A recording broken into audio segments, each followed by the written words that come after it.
باب نواقض الوضوء، یعنی وضو کو جو توڑنے والے عوامل ہیں ان کے بارے میں بیان ان احادیث کے اندر ہوگا۔ بسم اللہ الرحمن الرحیم۔ سیدنا انس بن مالک رضی اللہ تعالیٰ عنہ بیان فرماتے ہیں کہ کانا اصحاب رسول اللہ صلی اللہ علیہ وسلم علی عہدہ ہی، اللہ کے نبی صلی اللہ علیہ وسلم کے دور میں جو نبی کے صحابہ تھے، ینتظرون العشاء، عشاء کی نماز کا انتظار کیا کرتے تھے آپ صلی اللہ علیہ وسلم کے آنے کا، حتیٰ تخفق رؤوسہم، حتیٰ کہ ان کے سر جھک جاتے، یعنی یہ اس طرح کی پوزیشن میں ہوتی ہے، بار بار سارا ایسے نیچے کو جھک جاتے۔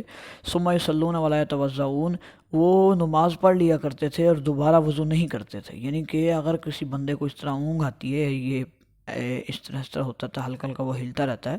تو اس سے وضو نہیں ٹوٹتا، ٹھیک ہے۔ اخرجہ ابو داؤد وصححہ دارقطنی واصلہ فی مسلم۔ حضرت عائشہ رضی اللہ تعالیٰ عنہ فرماتی ہیں کہ جاءت فاطمہ بنت ابی حبیش الی النبی صلی اللہ علیہ وسلم فقالت یا رسول اللہ، حضرت فاطمہ بنت ابی حبیش رضی اللہ تعالیٰ عنہ آئی ہیں رسول اللہ صلی اللہ علیہ وسلم کے پاس اور آ کے کہتی ہے، اللہ کے رسول، انی امرأۃ استحاض، میں بہت زیادہ جو ہے استحاضہ والی عورت ہوں۔ ایک لیڈیز کی نا دو تین قسم کی صورتحال ہوتی ہے۔ ایک ہوتا ہے لیڈیز کا لیکوریا، جو مادے کی طرح ایک مطلب محلول ٹائپ پانی سا نکلتا ہے عورت کے اندر سے، اس کو لیکوریا کہتے ہیں، جو ہر عمر میں ہو سکتا ہے۔ زیادہ تر یہ غیر شادی شدہ جو بیٹیاں ہیں، بہنیں، ان کو ہوتا ہے، بچیوں کو۔ اس کے بعد ایک چیز ہوتی ہے مینسز، یعنی حیض یا ڈیٹ کہہ لیں، یہ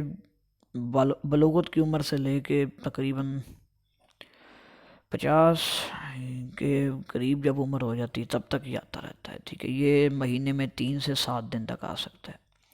پھر ایک ہوتا ہے استحاضہ، یہ بھی خون ٹائپ ہوتا ہے، لیکن یہ مہینے میں مطلب کسی بھی وقت آ سکتا ہے، اور یہ حیض نہیں ہوتا،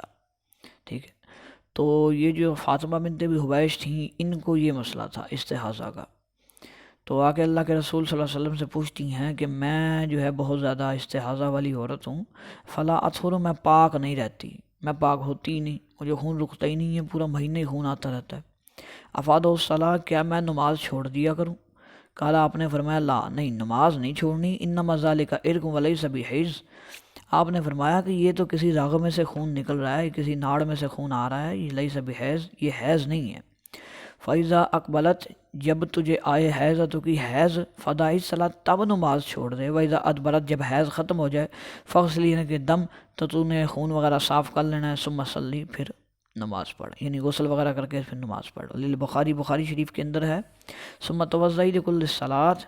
لکل صلاۃ، کہ ہر نماز کے لیے تو نے الگ وضو کرنا ہے، یعنی جس کو استحاضہ ہو، یا آپ ایسے کہہ لیں کہ جن کو شوگر وغیرہ کا مسئلہ ہے اور ان کو پیشاب کے قطرے آتے ہیں، یا کسی کو بھی اس قسم کا کوئی مسئلہ ہو، تو اس بندے کے لیے پھر حکم یہ ہے کہ وہ بندہ ہر نماز کے لیے الگ سے وضو کرے، اور کوئی انڈر ویئر وغیرہ استعمال کرے، انڈر ویئر کے اندر وہ پھر کوئی ٹیشو پیپر یا اس طرح کی کوئی چیز رکھ لے، تاکہ اس کو پھر اٹھا کے پھینک دے، نیا رکھ لے، اور وضو وغیرہ کر کے نماز ادا کر لے۔ جو پاک صاف نہیں رہ سکتا بیچارہ، اس کے لیے یہ مسائل ہیں۔ ان علی ابن ابی طالب، حضرت ابو علی رضی اللہ تعالیٰ عنہ بیان فرماتے ہیں کہ کنت رجلا مزاحا، میں بہت زیادہ قطرات والا شخص تھا، یعنی مزی کے قطرات مجھے بہت زیادہ آتے تھے، جو پیشاب سے پہلے یا بعد میں آ سکتے ہیں۔ فامرت المقداد، میں نے مقداد یعنی اپنے غلام کے بارے میں فرما رہے ہیں کہ میں نے اپنے غلام کو حکم دیا۔ اچھا، یہ 3 قسم کے قطرات انسان کے جسم سے نکلتے ہیں، جو مرد ہوتا ہے، لیڈیز کے اور ہوتا ہے، مرد کے اور حساب ہوتا ہے۔ جو مرد ہے اس کے لیے جو مزی ہوتی ہے وہ مطلب پیشاب سے پہلے یا بعد کے جو قطرات ہوتے ہیں ان کو مزی کہا جاتا ہے، ٹھیک ہے۔ تو اور اگر کوئی خیال کی وجہ سے کوئی قطرات نکلتے ہیں، یا مطلب حالت تناؤ میں ہاتھ وغیرہ لگ جانے سے کوئی قطرات آ جاتے ہیں، یا سائیکل چلاتے ہوئے، وزن اٹھاتے ہوئے، یا اس ٹائپ کا کچھ کام کرتے ہوئے جس سے مشقت ہو، اس سے کوئی قطرات آ جائیں تو اس کو ودی کہتے ہیں، ٹھیک ہے۔ اور اس کے بعد جو کوشش کے ذریعے جو قطرات نکلتے ہیں، یعنی جماع کے ذریعے، ان کو منی کہتے ہیں، ٹھیک ہے، یا حالت احتلام میں جو نکلتے ہیں اس کو منی کہتے ہیں۔ تو یہ حضرت علی رضی اللہ تعالیٰ عنہ جو تھے، ان کو مزی کا پرابلم تھا، یعنی پیشاب سے پہلے یا بعد میں مثانے سے پیشاب کے قطرات آ جانے یا جو بھی قطرات آئیں ان سب کو مزی ہی کہا جاتا ہے۔ تو کہتے ہیں کہ میں نے مقداد کو حکم دیا اپنے غلام کو کہ ایس علی رسول اللہ صلی اللہ علیہ وسلم، کہ رسول اللہ صلی اللہ علیہ وسلم سے سوال کرو اس معاملے کے بارے میں۔ فسالہ، تو اس نے سوال کیا اللہ کے نبی صلی اللہ علیہ وسلم سے، فقال، آپ نے فرمایا فیہ الوضو، اس میں وضو کرنا ہے، یعنی کہ غسل نہیں ہر بار کرنا بلکہ وضو کر کے ہی کام چل جائے گا۔ حضرت عائشہ فرماتی ہیں کہ ان نبی صلی اللہ علیہ وسلم قبل بعض نسائہ، آپ صلی اللہ علیہ وسلم نے اپنی کسی ایک بیوی کا بوسہ لیا، ثم خرج الی الصلاۃ، پھر نماز کے لیے نکلے، ولم یتوضا، دوبارہ وضو نہیں فرمایا۔ تو اگر مطلب کوئی آدمی بہت زیادہ قوت برداشت رکھتا ہے تو وہ ایسا کر سکتا ہے، ادروائز عام بندے کے یہ بس کی بات نہیں ہے، کیونکہ پھر بہت سے آگے کام مزید شروع ہو سکتا ہے یا اس کا خیال بھی منتشر ہو سکتا ہے۔ وہ اللہ کے نبی صلی اللہ علیہ وسلم جو تھے یہ بہت زیادہ برداشت والے آدمی تھے، تو اگر کوئی آدمی برداشت کر سکتا ہو، یعنی اس کو پتہ ہو کہ میرا خیال کسی اور طرف نہیں جائے گا، تو وہ اپنی بیوی کا بوسہ وغیرہ لے سکتا ہے۔ بہرحال پھر بھی گریز کر لینا چاہیے، کیونکہ ہر بندے کے اندر برداشت نہیں ہوتی، بوسے سے آگے انسان کے خیالات جو ہے وہ اور طرف جا سکتے ہیں میاں بیوی میں ہی، تو وضو وغیرہ ٹوٹنے کا خدشہ بھی رہتا ہے۔ تو بہتر ہے کہ آپ اگر آپ کر سکتے ہیں تو کر لیں، نہیں تو ضروری نہیں ہے کہ ایسا آپ نے کر کے ہی مسجد جانا ہے۔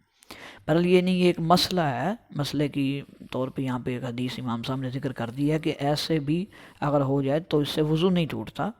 اگر خیال نہ کسی اور طرف جائے۔ عن ابی ہریرہ، حضرت ابو ہریرہ فرماتے ہیں رضی اللہ تعالیٰ عنہ کہ رسول اللہ صلی اللہ علیہ وسلم نے فرمایا اذا وجد احدکم فی باطنہ شیء، کہ اگر کوئی آدمی جو ہے اپنے پیٹ کے اندر کوئی چیز محسوس کرے، یعنی اس کو محسوس ہو کہ میری ہوا خارج ہوئی ہے، کبھی اس کو لگے کہ نہیں ہوئی، اخرج منہ شیء ام لا، کہ اس کو یہی کنفرم نہ ہو سکے کہ میری مطلب کہ ہوا جسم سے نکل گئی ہے یا نہیں نکلی، یعنی وضو ٹوٹا ہے یا نہیں ٹوٹا، فلا یخرجن من المسجد حتی یسمع صوتا او یجد ریحا، تو تب تک وہ نماز نہ توڑے، مسجد سے باہر نہ نکلے، یا جو بھی کر رہا ہے وہ تب تک نہ چھوڑے، حتی یسمع صوتا او یجد ریحا، جب تک اس کو آواز نہ آ جائے یا اس کو اسمیل وغیرہ محسوس نہ ہو جائے۔ یہ تب ہے کہ جب انسان کو مشکل پیش آ رہی ہو کہ پتہ نہیں میری وضو ٹوٹی ہے یا نہیں ٹوٹی۔ لیکن اگر کسی انسان کو کنفرم ہو کہ نہیں بھی واقعی وضو ٹوٹ گئی ہے تو پھر وہ بندہ وضو کرے گا، ادروائز اگر صرف اشکال ہی ہو تو پھر وضو وغیرہ دوبارہ کرنے کی ضرورت نہیں ہے۔ ان طلق ابن علی، حضرت طلق بن علی فرماتے ہیں رضی اللہ تعالیٰ عنہ کہ قال رجل، ایک ایسے آدمی مسست ذکری، جس نے اپنے ذکر کو چھوا ہو، یعنی ایک آدمی نے آ کے پوچھا، ایک آدمی نے آ کے کہا کہ مسست ذکری، میں نے مطلب اپنے شرمگاہ کو ہاتھ لگایا ہے، او قال، یا اس بندے نے کہا الرجل، کہ ایک ایسا آدمی جو یمس ذکرہ ہو، کہ جو اپنے مطلب شرمگاہ کو چھوتا ہے، یہ سننا یار کون علیہ الوضو، کیا اس بندے کو وضو کرنا چاہیے، او قال الرجل، جو انہوں نے کہا ایک ایسے آدمی کے بارے میں یمس ذکرہ فی الصلاۃ، جو نماز کے اندر اپنے ذکر کو ہاتھ لگاتا ہے، یعنی شرمگاہ کو چھو لیتا ہے، علیہ الوضو، کیا وہ بندہ وضو کرے گا؟ فقال النبی، نبی صلی اللہ علیہ وسلم نے فرمایا لا، نہیں بھائی وضو نہیں کرے گا، انما ہوا بضاعۃ من کا، یہ تو اس کے جسم کا ٹکڑا ہی ہے۔ قال ابن المدینی، امام ابن مدینی، یہ امام بخاری رحمۃ اللہ علیہ کے استاد ہیں، فرماتے ہیں ہوا احسن من حدیث بصرہ، یہ جو میں نے حدیث بیان کی ہے یہ حدیث بصرہ والی سے اچھی ہے۔ اب حدیث بصرہ کیا ہے، یہ آگے آ رہی ہے۔ اچھا، اس حدیث میں یہ بیان ہوا ہے کہ ایک آدمی جو اپنی شرمگاہ کو ہاتھ لگا لیتا ہے اس کا وضو نہیں ٹوٹتا، یہاں تو یہ بیان ہوا ہے۔ اب جو حدیث بصرہ ہے جس کے بارے میں جو امام بخاری نے بیان کی ہے، اور امام بخاری سے حدیث بصرہ والی حدیث کے بارے میں فرماتے ہیں ہوا صح شیء فی ھذا الباب، کہ اس باب کی سب سے بہترین روایت ہے۔ اب وہ کیا، وہ بھی سن لیں۔ ان بصرہ بنت صفوان رضی اللہ تعالیٰ عنہ، بصرہ بنت صفوان فرماتی ہیں کہ ان رسول اللہ صلی اللہ علیہ وسلم قال، رسول اللہ صلی اللہ علیہ وسلم نے فرمایا من مس ذکرہ، جو بندہ اپنی شرمگاہ کو ہاتھ لگائے فلیتوضا، اس کو چاہیے کہ وضو کرے۔ اچھا، اب ان دونوں روایات کو اکٹھا جب دیکھیں تو اس سے یہ سمجھ میں آتی ہے کہ اب دیکھیں نا، اس کے پہلی روایت کے اندر آ رہا ہے کہ فی الصلاۃ، نماز کے اندر ہاتھ لگائے، مطلب کہ اب نماز کے اندر کوئی کسی اور نیت سے تو ہاتھ لگائے گا نہیں،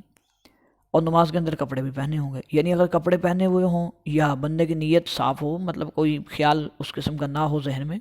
تو وہ بندہ ہاتھ لگاتا ہے، اگر اس کا غلطی سے ہاتھ لگتا ہے یا جان بوجھ کے لگاتا ہے ہاتھ اپنے شرمگاہ کو، تو اس سے وضو نہیں ٹوٹتا۔ لیکن اگر ایک آدمی کسی اور نیت سے ہاتھ لگاتا ہے یا مطلب اس ٹائپ کا کوئی معاملہ پیش آتا ہے تو پھر اس کا وضو ٹوٹ جاتا ہے۔ اگر کپڑے پہنے ہوئے ہوں، اوپر سے ہاتھ لگ جائے، بائی چانس لگ جائے تو کوئی مسئلہ نہیں ہے، اور اگر بندے کی نیت بھی ٹھیک ہو، مطلب نیت اس قسم کی نہ ہو، تب بھی اگر ہاتھ لگ جائے تو تب بھی وضو نہیں ٹوٹتا۔ وضو تب ٹوٹے گا جب اس کی نیت کے اندر کوئی ادھر ادھر کا معاملہ ہوگا، ٹھیک ہے۔ اور کچھ علماء اس کے بارے میں یہ بھی اپنی وضاحتوں کے اندر لکھتے ہیں کہ اگر کوئی آدمی نہاتے ہوئے ہاتھ لگا لیتا ہے، اس کا غلطی سے ہاتھ لگ جاتا ہے، اس کا وضو بھی ٹوٹ جاتا ہے، جبکہ ایسا میرے خیال میں تو ایسا نہیں ہے۔ میرا جو موقف ہے وہ تو یہی ہے کہ اس کا وضو نہیں ٹوٹے گا، کیونکہ اس کا خیال اس قسم کا نہیں تھا۔ اگر اس کا خیال اس قسم کا ہو تو پھر وہ ہاتھ لگائے تو اس کا وضو ٹوٹ سکتا ہے۔ بہرحال دونوں قسم کی رائے ہیں، جس طرح آپ کو مناسب لگے آپ اس میں کر سکتے ہیں۔ یہاں پہ دونوں قسم کے مسائل موجود ہیں، سامنے نظر آ گئے ہیں، دونوں حدیث موجود ہیں کہ وضو ٹوٹ بھی جاتا نہیں بھی ٹوٹتا۔ تطبیق ان میں یہی ہو سکتی ہے کہ اگر کپڑے کے اوپر سے ہو یا اس کے ذہن میں کوئی خیال اس قسم کا نہ ہو، کیونکہ نماز کے اندر خیال تو ویسا تو نہیں لائے گا نا وہ، اور نہ ہی نماز میں اس نے کپڑے نہ پہنے ہوں، نماز میں کپڑے بھی پہنے ہوئے نہیں، کپڑوں کے اوپر سے لگ جائے ہاتھ یا مطلب اس کا خیال اس قسم کا نہ ہو تو وضو وغیرہ نہیں ٹوٹتا۔ حضرت عائشہ رضی اللہ تعالیٰ عنہ فرماتی ہیں کہ ان رسول اللہ صلی اللہ علیہ وسلم قال، رسول اللہ صلی اللہ علیہ وسلم نے فرمایا من اصابہ قی او رعاف او قلص، کہ جس بندے کو قے آ جائے، نقصیر پھوٹ جائے یا کسی قسم کا زخم لگ جائے، وہ مزین یا مزی آ جائے، فلینصرف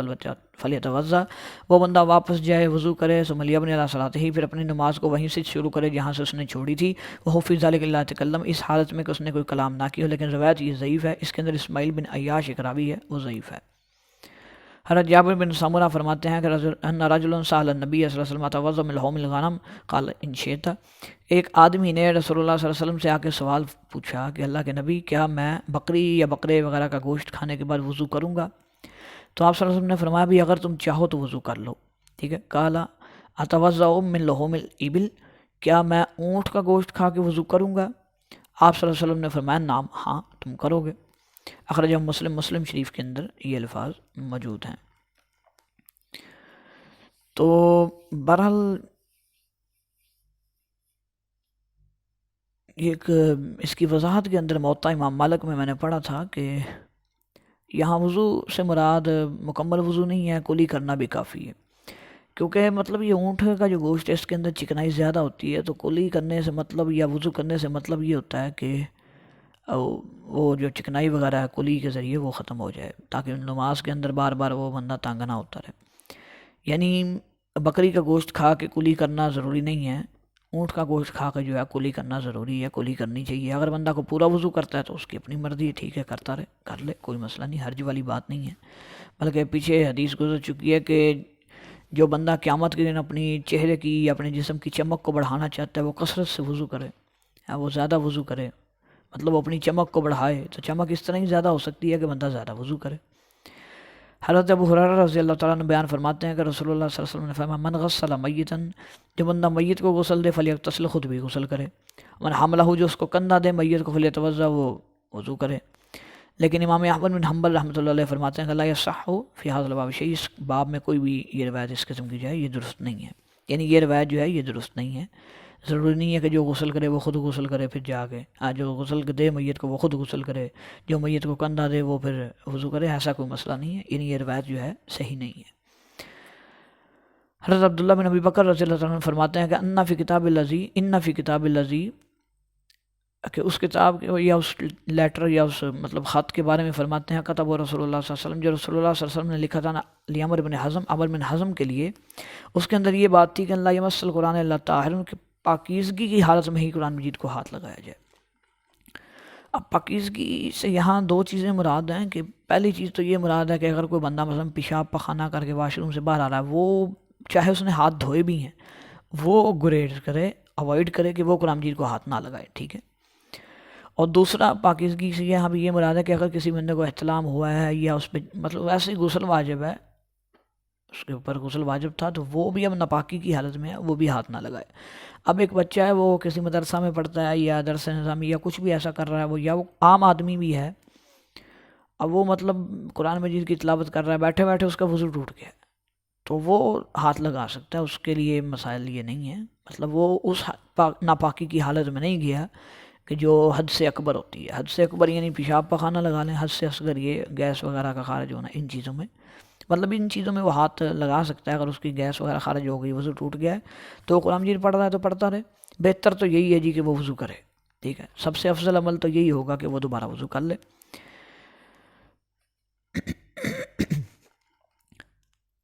حضرت عائشہ رضی اللہ تعالیٰ عنہ فرماتی ہیں کہ رسول اللہ صلی اللہ علیہ وسلم جو تھے یذکر اللہ تعالیٰ علی کل احیانہ، ہر حال میں اللہ تعالیٰ کا ذکر کیا کرتے تھے۔ اب جو نبی صلی اللہ علیہ وسلم وہ تو ناپاک ہوتے ہی نہیں تھے، اللہ کے نبی پہ جیسے ہی مطلب کوئی اس قسم کا معاملہ ہوتا تھا